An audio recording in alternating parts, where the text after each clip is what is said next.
Hello, hello, hello, and welcome. We'll wait for people to join, and once I know that people are here, I will get started. So, because I can't actually see if anybody's online yet, so just let me know by typing in the comments which part of the world you're joining from today.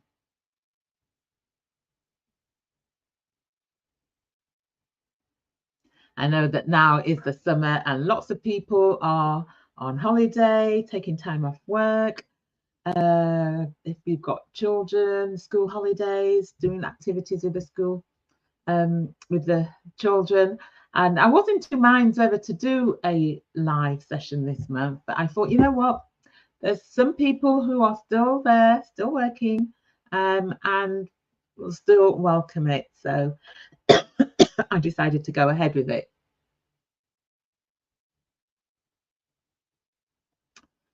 So hello and welcome to Overcoming Common Challenges Faced by Introverted Leaders. And if you don't know me, if you've never met me before or never come across my work, I'm Carol Stewart. I'm an executive career leadership coach, speaker, author, and trainer, and I coach leaders to lead with confidence, influence, and impact. And I specialize in introverted leaders with a particular emphasis on introverted women who are senior leaders. And I'm the author of the book Quietly Visible, Leading with Influence and Impact as an Introverted Woman.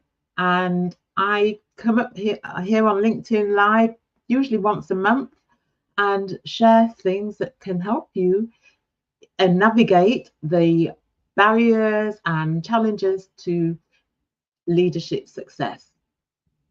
Now, if you've been following me for a while or you've been engaging in my content, you will have heard me mention many times that many of our workplaces favor extroversion, and that introversion is viewed less favorably.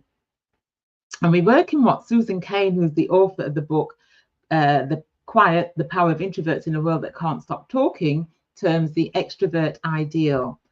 And that is an omnipresent belief that the ideal self is alpha, gregarious, and comfortable being in the spotlight. And historically, that's what has been associated with great leadership. So it's often the case that those who are introverted are often not considered great leaders. I once had someone write on one of my articles about introverted leadership that they commented that introverted leader was an oxymoron, which I think said a lot about what they were thinking. And many workplace practices such as meetings, interviews, networking, open plan offices are not introvert friendly. And so today I'm talking about some of the common challenges that introverted leaders face and what you can do to overcome them. And so whether you're joining me live or if you're going to come on the replay, then I hope that what I share today will help you to overcome some of those challenges so that you'll be able to put into practice what I share with you.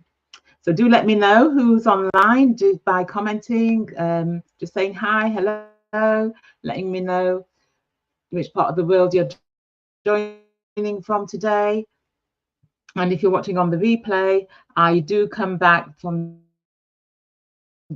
periodically and check the comments. So do still feel I'm going to be looking at today. I'm going to be looking at the being put on the spot and not having time to think. For example, meetings, interviews, etc.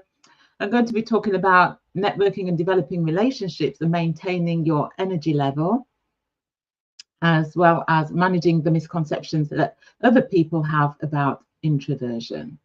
And hopefully by the end of the video, you'll be able to overcome these common challenges and thrive. So first of all, looking at not having time to think. So things such as meetings, interviews, etc., where you're put on the spot doesn't necessarily allow you to have that thinking time that is needed before you give a response. So people who are introverted have a preference for processing information and then speaking, whereas people who are extroverted, they typically have a preference for speaking and they're processing information whilst they're speaking. And when I was doing the research for my book, Quietly Visible, I came across a book called Introverts in the Church, and it talked about, and there was a quote in there that I really loved, which I think says a lot about our thinking styles. It said that introverts think to speak, whereas extroverts speak to think. And so in order for you to be able to manage that situation, it's recognizing that certain environments and situations that you find yourself in will not allow that time for you to process information and then speak. And so what you need to do is plan. Planning is key. Planning, preparing, and where necessary, practicing, because what that does is it allows you to do a lot of that thinking beforehand. So before you go into that meeting, before you go into that interview, if you've thought about what's on the agenda and those issues on the agenda that you want to express an opinion on, you can think about what it is that you want to say. If you've thought in advance about the interview and the type of questions that you may get asked and so forth, it allows you to think about and process that information before you go in. And so then when you're in whether it's the meeting, whether it's the interview, whatever situation it is, when you get put on the spot, you will have done a lot of that thinking beforehand. And so you'll be better prepared to respond. And in the event that you do still need time to think, let people know. Give your initial thoughts based on your knowledge and experience. And then if it's a meeting, for example, let people know that if you've got anything further to add, that you will get back to them. And you can delay the worrying about it by just buying yourself some time. And then what happens is when you are in that situation, it can create anxiety because you're put on the spot, you haven't got time to respond, and you need a bit more time to think. That can make you feel anxious, and that can bring on what's called performance apprehension. And then when you're feeling anxious, you're unable to think clearly, unable to think rationally, and that affects how you perform. And so it's recognizing that certain environments or certain situations that bring this on, it's about managing what you think and believe about yourself in that situation and managing that anxiety and that performance apprehension. So and there's a couple of ways that you can do this. You can recognize that those thoughts that you're having are affecting how you feel, and that's affecting your behavior, your performance. And so if you're feeling anxious and you're worrying about it, then you're not necessarily going to speak up, or if you do, you won't do it to the best of your ability because you're feeling so anxious. So it's about rationalizing what you think and believe about yourself in that situation, challenging your thoughts and looking at what is a more helpful way of looking at the situation. If you find that you haven't got time to rationalize your thoughts and challenge your thinking, just acknowledge what you're thinking, but don't allow it to consume you. And so just tell yourself, I haven't got time to worry about this right now. I'll worry about it later this evening when I get home. Right now, I'm just focused on getting through this meeting or this interview or whatever situation it is. And what happens then is that by delaying the worrying in that way, it enables you to bring your mind back to the present. Because when we're anxious and we're worried, our minds will start to ruminate and we'll antagonize and think about the worst possible scenario, and then that can make us feel even more anxious. But by interrupting those thoughts, acknowledging them, but not just suppressing them, because if you suppress them, they will keep bubbling up. Acknowledging them and just letting yourself know that right now you're just focused on getting through this situation and you're worried about it later. That helps to just you to be present, bring your mind back to the present. And so the next thing I want to look at is sort of networking and developing social relationships and maintaining your energy levels. And again, for people who are introverted, when it comes to sort of networking and developing social relationships, many people who are introverted don't enjoy making small talk, and we prefer depth of conversation over quantity of conversation. So going to a networking event, lots of different people, you may feel that you've got to work the room, speaking to as many people as possible, and that might maybe start to make you feel overstimulated because there's so much going on around you. And then again, managing your performance apprehension can come into play here as well. But what I would suggest is that you utilize your strengths of listening and empathy. People who are introverted are known to be better at listening and to be higher in empathy. And when you're meeting people for the first time, those are great skills to have, because people like to be listened to and people like to feel that somebody understands them. So listening, showing empathy, and asking questions, asking open questions such as what, where, how, when, who, can lead to more meaningful conversations. Listening to what somebody's saying, asking an open question, and then picking up on what they've said, asking another open question, that can be the segue to more meaningful conversations. And by you listening and showing that empathy, listening, people are going to feel heard and they're going to feel understood. And then they'll eventually start asking you questions. And the reason why social environments, networking environments may be challenging is not necessarily because we don't like them or we don't feel confident. I mean, for some people, it may be that they don't feel confident, but it's because that they can be overstimulating. There's a lot of buzz around, or there's a lot of activity going around you, lots of noise that can overstimulate your brain, and as a result of that, you may start to feel depleted in energy and feel drained. And when you feel like that, you may not feel like interacting and engaging with people, and you may just want to retreat and go somewhere quiet to recharge. And that's why it's so important throughout your day that you make time to recharge, whether it's at lunchtime, going somewhere quiet, going for a walk, out in nature, or just sitting somewhere quiet and giving yourself that space to recharge your energy. Not doing things like back-to-back meetings. If you know that you're going networking after a busy day at work and you've got to go to a networking event in the evening, try and keep your calendar a bit lighter the following day so that you give yourself that space and that time to recharge. And so, might be a case of just looking through your calendar of what you've got coming up for the week ahead or weeks ahead and building in recharge time.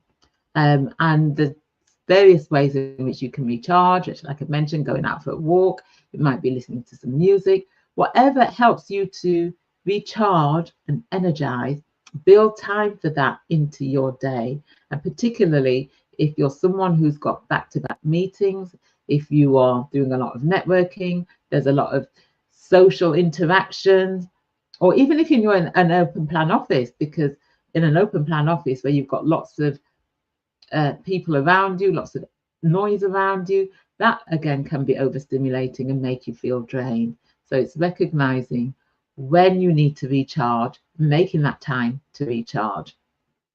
And there's a great analogy that I'd like to share with you that describes how introverts and extroverts are energized.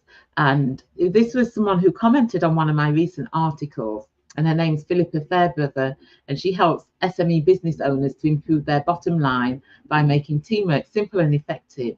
And the analogy that she gave, and it's something that I'm now using as a quote when I'm talking about this topic. And she said that she likens introversion to waking up with a full battery, gaining all your energy from within, and the more interactions that you have drains your battery. Extroversion is more about being solar powered. You gain your energy from interacting with others, and the more interactions the more energy. And it's like the more sun, the more energy from the solar panels. So solar panels are energized by the sun. And so know and understand what energizes you and what depletes your energy. And when it comes to managing the misconceptions that the people have about introversion, let other people know what your preferences are. Let people know that what your thinking style is, or how you process information, or how you make your decisions. When I was doing the research for my book, there was a senior vice president who said that when she started in the organization, she told people that if they wanted if they came to her and expected a decision on the spot, she could give them a decision, but it wouldn't be her best decision. She told them that she makes the best decisions when she's had time to process the information, to think about it and process the information. So she set the scene from day one. She made people aware of how her style was, how her preference was, so that people knew then that if they wanted a decision from her, no point just saying to her, giving her lots of information and asking her to respond on the spot. They knew that they had to give her that space to think about it. So let people know what your preferences are. Share articles and videos that talk about the topic. For example, my LinkedIn Lives or my articles, and there are a number of other people that specialize in introversion on LinkedIn, that you share their content, and just so that you increase awareness about it, and that people become aware, because many people still don't really understand what introversion and extroversion are and what it means. Many people have a misconception that introversion means shy, lacking confidence, socially aloof, and so forth. But that can apply to people who are extroverted as well. And in my last LinkedIn Live, like one I did a few weeks ago, I sort of talked about some of the differences. So that would be a good place for you to start increasing awareness, is maybe by encouraging people to watch that. Tell them about the conference, and tell your organization, or bring people from your organization along to the conference, and challenge the way that things are done in your organization. If you are someone who's able to influence change, if you are in a position where you can make the decisions about how meetings are conducted or how interviews are conducted, then implement changes so that it allows for the different thinking styles and processing of information that diverse people have.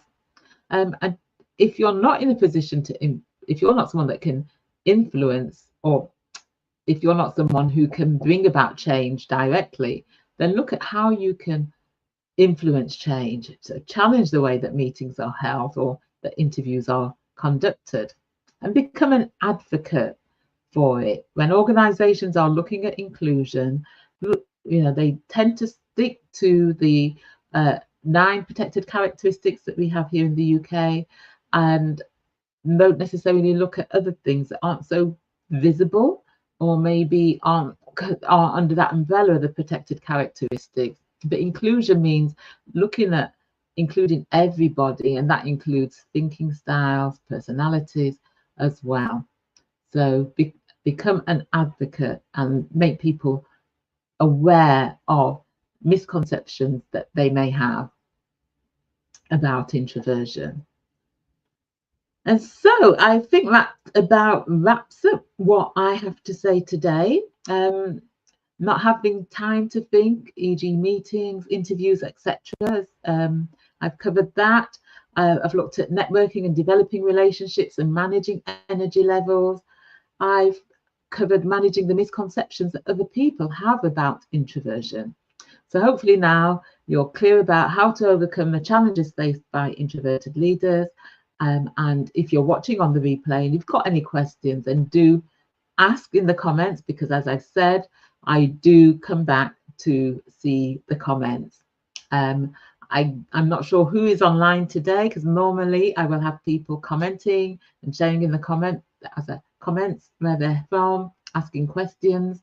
But I know it's the summer period and many people are on leave or on holiday. So I wasn't really expecting too many people on today.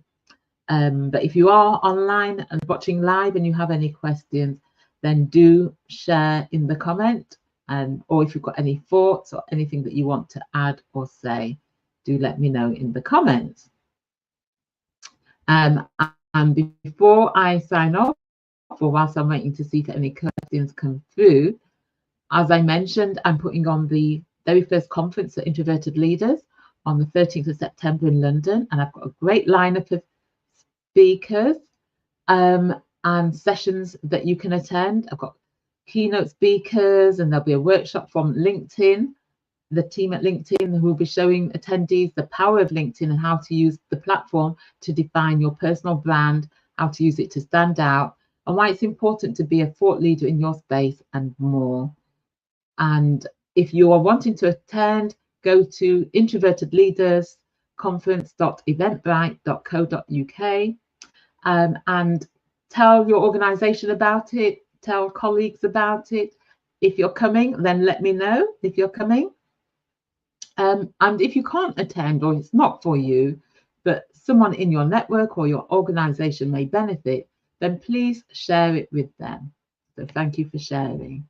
And Marina's just come on. I joined late. Yeah, but we'll view the replay as well as the topics.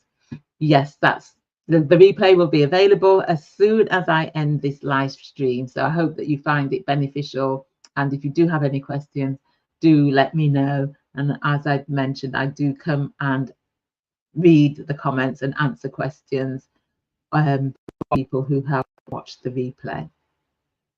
So if there are no questions, then I will say goodbye.